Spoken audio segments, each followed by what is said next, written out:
So today we are going to see a new chapter, that is biomolecules. So biomolecules means what? The molecules which are biological one. So you can see our biodiversity is full of living organisms. You can see on our planet different plant, different animal, different bacteria, viruses, etc., etc.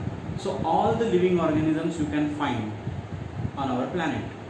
So here first you know that these biological organisms, you can see they are unicellular and multicellular. म्हणजे आपल्या याच्यामध्ये जे organisms आढळतात ते काही multicellular असतात, काही unicellular असतात. In multicellular organisms you can see there R different plants and animals. Multicellular organism जर तुम्ही कन्सिडर केला तर त्याच्यामध्ये प्लांट्स पण असतात आणि ॲनिमल्स असतात. आणि जर तुम्ही युकॅरियोटिक ऑर्गॅनिझम जर कन्सिडर, आता प्रोकॅरियोटिक, युकॅरियोटिक, मल्टीसेल्युलर, युनिसेल्युलरमध्ये बॅक्टेरिया, ईस्ट वगैरे जे असतात ते आपल्याला युनिसेल्युलरमध्ये येतात. पण जर मल्टीसेल्युलरचा पार्ट कन्सिडर केला तर त्याच्यामध्ये प्लांट्स पण आहेत, ॲनिमल्स पण आहेत. आणि मल्टीसेल्युलर ऑर्गॅनिझममध्ये सुद्धा आपण जे प्लांट्स ॲनिमल्स आहेत, these are made up of different cells. So cell is the basic structure and functional unit of life. त्यामुळे सेल जे आहे ते स्ट्रक्चरल आणि फंक्शनल युनिट ऑफ लाईफ म्हणून आपण त्या सेलला कन्सिडर करतो. आता ह्याच्यामध्ये त्याचा जो प्रोटोप्लाझम आहे, जेव्हा तुम्ही सेल कन्सिडर करता, so the contents of the cell, what is present inside the cell. So protoplasm is present inside the cell. सेलच्या आतमध्ये आपल्याला प्रोटोप्लाझम बघायला मिळतो आणि तो प्रोटोप्लाझम जो आहे त्याच्यामध्ये आपल्याला बऱ्याच व्हरायटी ऑफ मॉलिक्युल्स बघायला मिळतात. We call them as a biomolecule.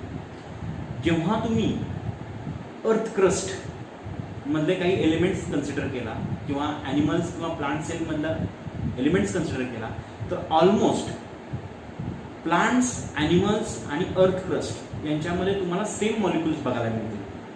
For example carbon आहे, हायड्रोजन आहे, ऑक्सिजन आहे, नायट्रोजन आहे, सल्फर आहे, मॅग्नेशियम आहे, मॅंगनीज आहे, सल्फर आहे. अशा पद्धतीनं वेगवेगळे कॉम्पोनंट्स जे असतात, वेगवेगळे एलिमेंट्स आपल्याला सेलमध्ये बघायला मिळतात. तसेच कॉम्पोनंट्स आपल्याला अर्थ क्रस्टमध्ये सुद्धा बघायला मिळतात. तर आपल्याला हे ॲनालिसिस करायचं कसं?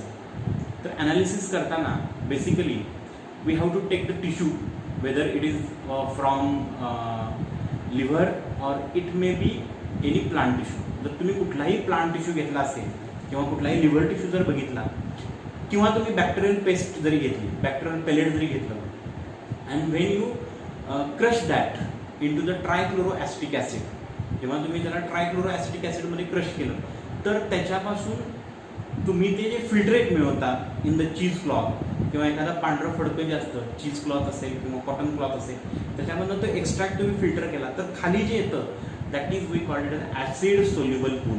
आणि वर जे राहतं that is called as retentate. वरचा पार्ट राहिलेला असतो तो रिटेंटंट आहे, खाली झालेला तो ॲसिड सोल्युबल पूल आहे. तर ह्या ॲसिड सोल्युबल पूलमध्ये कोणकोणते घटक येतात आणि वर कोणते घटक राहतात, तर त्याचं ॲनालिसिस जे आहे, त्याचं सेपरेशन्स कसं करायचं किंवा त्याचं ॲनालिसिस करायचं, तो पार्ट तुम्ही हायर स्टडीजमध्ये बघणार आहे. पण याच्यामध्ये जे ॲसिड सोल्युबल पार्ट आहे आणि जो ॲसिड इनसोल्युबल पार्ट आहे, तर basically when you see acid insoluble part, जेव्हा तुम्ही ॲसिड इनसोल्युबल पार्ट कन्सिडर करता, so in that you can see there are 3 different major components. त्याच्यामध्ये 3 मेजर कॉम्पोनंट्स आहेत. त्यामध्ये एक आहे कार्बोहायड्रेट, दुसरा आहे तो लिपिड आहे, तिसरा जो आहे तो प्रोटीन आहे आणि चौथा जो आहे तो दॅट इज न्यूक्लिक ॲसिड्स. आता कन्सिडर करताना लिपिड्सना काही लोक मायक्रो मॉलिक्युलमध्ये कन्सिडर करतात because it's molecular weight is less than 800 dalton. आणि जे बाकीचे जे कॉम्पोनंट्स आहेत त्याचं 1000 किलो डाल्टनपेक्षा जास्त मॉलिक्युलर वेट आहे, म्हणून त्यांना आपण मॅक्रो मॉलिक्युल असं म्हणतो. मग proteins which are made up of different amino acids, वेगवेगळे अमायनो ॲसिड्स असतात, ते अमायनो ॲसिड्स एकमेकाला कंबाईन होतात आणि त्याच्यापासून तयार होतो protein molecule. So protein is a polymer. Protein is a polymer. Amino acid is a monomer. Amino acids एकमेकाला कंबाईन होतात आणि त्याच्यापासून तयार होतो पॉलिमर, दॅट इज प्रोटीन. याच्या व्यतिरिक्त if you consider polysaccharide is nothing but the carbohydrate. Polysaccharide हा एक प्रकारचा कार्बोहायड्रेट आहे. आता पॉलिसॅकॅराइड म्हणजे काय? पॉली मीन्स मेनी, सॅकॅराइड म्हणजे शुगर. अनेक सॅकराइड युनिट्स, अनेक मोनोसॅकराइड युनिट्स कंबाईन होऊन त्या ठिकाणी पॉलिसॅकराइड्स तयार झाले. आणि तिसरं जे आहे ते न्यूक्लिक ॲसिड्स. न्यूक्लिक ॲसिड जर सांगायचं झालं तर आपण DNA आणि RNA कन्सिडर करतो, ज्याच्यामध्ये ते न्यूक्लिक ॲसिड जे आहेत ते actually these are made up of many nucleotides. त्याला आपण पॉलिन्यूक्लियोटाइड्स म्हणतो. Polynucleotide it includes many mononucleotide. पॉलिन्यूक्लियोटाइडमध्ये अनेक मोनोन्यूक्लियोटाइड्स असतात, ते एकमेकाला कंबाईन होऊन त्याच्यापासून पॉलिन्यूक्लियोटाइड तयार झाले असतात. तर अशा पद्धतीनं आपण कार्बोहायड्रेट्समध्ये पॉलिसॅकराइड आहे, proteins and nucleic acids, these we considered as a macro molecule. त्यांना आपण मॅक्रो म्हणजे मेगा, मोठा मॅक्रो मॉलिक्यूल असं कन्सिडर करतो. तसेच काही आपल्याला मायक्रो मॉलिक्यूल सुद्धा बघायला मिळतात, जे फिल्टर होऊन झालेलं आहे. Whatever the contents which are present in the filtrate, जो फिल्ट्रेटचा जो पार्ट आहे, that filtrate contain soluble part, acid soluble part. So basically those are micro molecule. जे सोल्युबल आहे ते सगळं खाली येतं, जे सोल्युबल नाही आहे ते वरच राहतं, म्हणजे तो रिटेंडंट राहतो.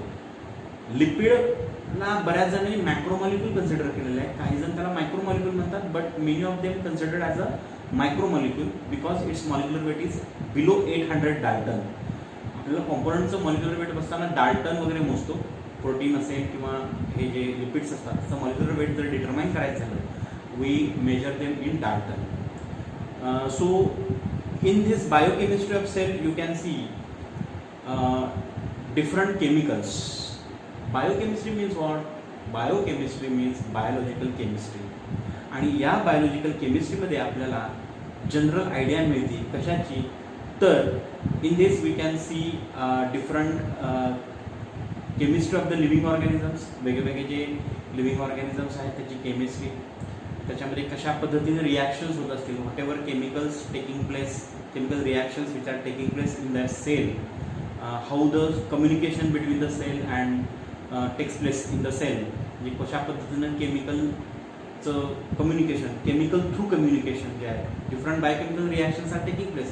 वेगवेगळ्या रासायनिक अभिक्रिया पेशींमध्ये चालू असतात, तर त्या रासायनिक अभिक्रियेमध्ये कशा पद्धतीने एक सेल दुसऱ्या सेलला कम्युनिकेट करते, कोणत्या कोणत्या अभिक्रिया त्याच्यामध्ये होत असतात, यांचा डिटेल अभ्यास आपल्याला या बायोकेमिस्ट्रीतून करता येतो. तर जसं मी तुम्हाला सांगितलं की याच्यामध्ये बेसिक कॉम्पोनंट जर बघितला, if you see the living organisms, जर तुम्ही लिव्हिंग ऑर्गॅनिझम जर कन्सिडर केला, so you can C carbon, hydrogen, nitrogen, oxygen, sulphur etcetera.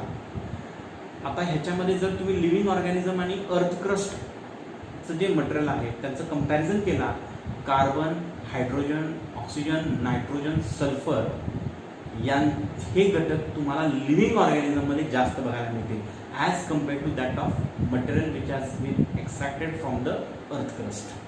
पण बाकीचे कॉम्पोनंट जे आहेत ते तुम्हाला अर्थ क्रस्टमध्ये जास्त बघायला मिळतील. पण मेजर जे आहे ते कोणतं आहे, तर ह्याच्यामध्ये आपण कार्बन म्हणू शकतो, हायड्रोजन म्हणू शकतो, ऑक्सिजन म्हणू शकतो आणि नायट्रोजन म्हणू शकतो. हे सगळ्यात जास्त कंटेंट्स आपल्याला लिव्हिंग ऑर्गॅनिझममध्ये बघायला मिळतात. So when you consider about the कार्बोहायड्रेट्सच्या बाबतीत बघितलं, so basically carbohydrate means what? Carbohydrate means hydrates of carbon. कार्बनचे हायड्रेट्स म्हणजेच carbohydrates. And these are we called it saccharides. यांना आपण सॅकराइड्स म्हणतो, शुगर म्हणतो. आणि याच्यामध्ये याचा जो जनरल फॉर्म्युला आहे that is CnH2NO outside the bracket N. याच्यामध्ये जर तुम्ही जर क्लासिफिकेशन बघितलं असेल, क्लासिफिकेशन डिस्क्राईब आपण करणारच आहे, पण याच्यामध्ये जर तुम्ही कार्बोहायड्रेटचा फॉर्म्युला जर बघितला, general formula that is CH2O ब्रॅकेटच्या बाहेर दिस इज द फॉर्म्युला. आणि ह्याच्यामध्ये कार्बन आणि हायड्रोजनचं जे कॉन्सन्ट्रेशन आहे, कंटेंट जो आहे that is same like that of water. त्याच्यामध्ये कार्बन आणि हायड्रोजन 2:1 आहे. हायड्रोजन आणि ऑक्सिजनचं जे प्रमाण आहे ते 2:1 आहे. And when you classify the carbohydrate, you can classify into 3 different groups, which is dependent of number of saccharides. म्हणजे किती मोनोसॅकराइड्स आहेत based on sugar units. Sugar units किती आहेत त्याच्यानुसार आपण 3 टाईप्समध्ये त्याचं वर्गीकरण करतो. इथं या ठिकाणी दिलेलं आहे तुम्हाला मोनोसॅकराइड, डायसॅकराइड आणि polysaccharide. So here we can describe the chart here. So here you can see there is a monosaccharide. Monosaccharide means it is the sugar on hydrolysis further no any simpler form is formed.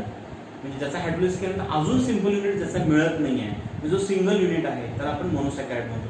तर मोनोसॅकराइड याला आपण simple sugaring असं म्हणतो. त्याचे examples आपल्याला बघता येतील, glucose, fructose वगैरे एक्झाम्पल्स म्हणतो आपण. तर ह्याच्यामध्ये depending on number of carbon, आता हे जे मोनोसॅकराइड्स आहेत तर त्याचं क्लासिफिकेशन करताना म्हणजे मोनोसॅकराइड, डायसॅकराइड आणि पॉलिसॅकराइड. मोनोसॅकराइड म्हणजे सिंगल युनिट आहे, डायसॅकराइड म्हणजे ज्याच्यामध्ये 2 मोनोसॅकराइड युनिट्स आहेत. जेव्हा 2 मोनोसॅकराइड युनिट असतील तेव्हा त्याला आपण डायसॅकराइड म्हणतो, आणि अनेक मोनोसॅकराइड युनिट एकमेकांना कंबाईन झाले की त्याला आपण पॉलिसॅकराइड म्हणतो. So it is polysaccharide, polymer of monosaccharide means polymer, पॉलिसॅकराइड्स.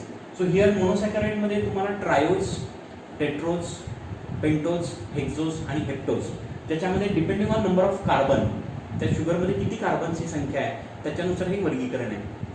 तर याच्यामध्ये पहिला जो पार्ट सांगितलेला आहे तो आहे ट्रायोजचा. ट्रायोज म्हणजे which is having the 3 carbons, ज्याच्यामध्ये 3 कार्बन असतात त्याला आपण ट्रायोज म्हणतो. याचं एक्झाम्पल ग्लिसराल्डिहाइड. ग्लिसराल्डिहाइड हा असा एक मॉलिक्युल आहे ज्याच्यामध्ये आपल्याला 3 कार्बन्स बघायला मिळतात. नंतर आहे टेट्रोज. टेट्रोज म्हणजे टेट्रा मीन्स 4, ज्याच्यामध्ये 4 कार्बन्स आहेत त्याला आपण म्हणतो टेट्रोज.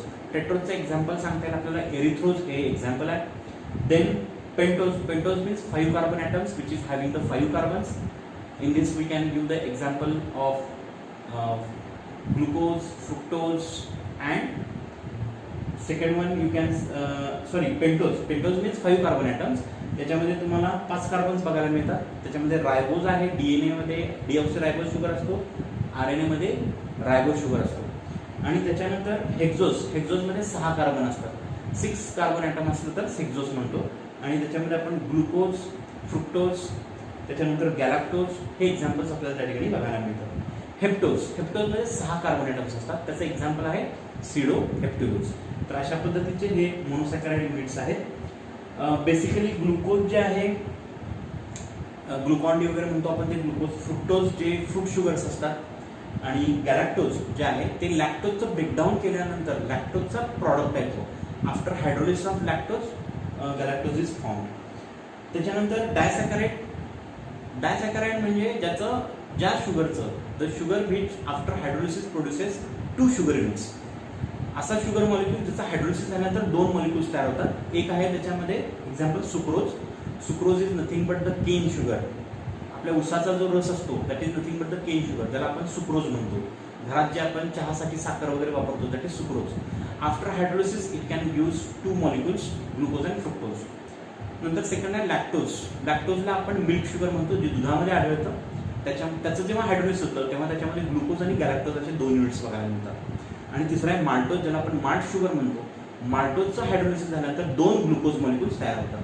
तर अशा पद्धतीने डायसॅकराइड. डायसॅकराइड म्हणजे असा मॉलिक्यूल आहे ज्याचा हायड्रोलिसिस झाल्यानंतर त्याच्यापासून 2 मॉलिक्यूल्स मिळतात.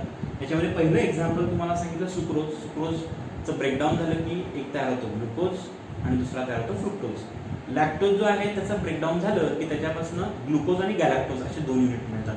आणि माल्टोज जे आहे त्याला आपण माल्ट शुगर म्हणतो, त्याचं ब्रेकडाऊन झाल्यानंतर त्याच्यापासून ग्लुकोज प्लस ग्लुकोज म्हणजे 2 ग्लुकोज युनिट मॉलिक्यूल्स आपल्याला मिळतात. त्याच्यानंतर तिसरा पार्ट जो आहे तो पॉलिसॅकराइड. जसं मी तुम्हाला सांगितलं, पॉलिमर ऑफ मेनी मोनोसॅकराइड्स. म्हणजे मोनोसॅकराइड अनेक मोनोसॅकराइड कंबाईन होऊन पॉलिसॅकराइड होतो. So in this you can see there R 2 different groups. एक आहे होमोपॉलिसॅकराइड आणि दुसरा आहे हेटेरोपॉलिसॅकराइड. आता होमोपॉलिसॅकराइडचा अर्थ काय? होमोपॉलिसॅकराइडचा अर्थ जो सेम युनिट पासून बनलेला आहे, म्हणजे एकाच मोनोसॅकराइड पासून, म्हणजे एकाच प्रकारच्या मोनोसॅकराइड पासून जो पॉलिसॅकराइड तयार झालेला आहे दॅट इज कॉल्ड मोनोसॅकराइड, मोनोपॉलिसॅकराइड. आणि हेटेरोपॉलिसॅकराइड म्हणजे काय? असा सॅकराइड, असा पॉलिसॅकराइड ज्याच्यामध्ये एकापेक्षा अधिक मोनोसॅकराइड युनिट्स पासून बनलेला आहे. म्हणजे वेगळ्या वेगळ्या पद्धतीचे मोनोसॅकराइड कंबाईन होऊन जे सॅकराइड तयार होतं त्याला आपण त्या ठिकाणी पॉलिसॅकराइड असं, हेटेरोपॉलिसॅकराइड असं म्हणतो. हेटेरो म्हणजे वेगवेगळे, होमो म्हणजे सेम युनिट पासून म्हणजे एकसारखेच सगळे युनिट असतील तर होमोपॉलिसॅकराइड, आणि वेगवेगळे युनिट जर अनेक असतील तर त्याला आपण हेटेरोपॉलिसॅकराइड असं म्हणतो. होमोपॉलिसॅकराइड मध्ये आपण स्टार्च म्हणतो. Starch basically it is stored in प्लांटमध्ये स्टोरेज असतं.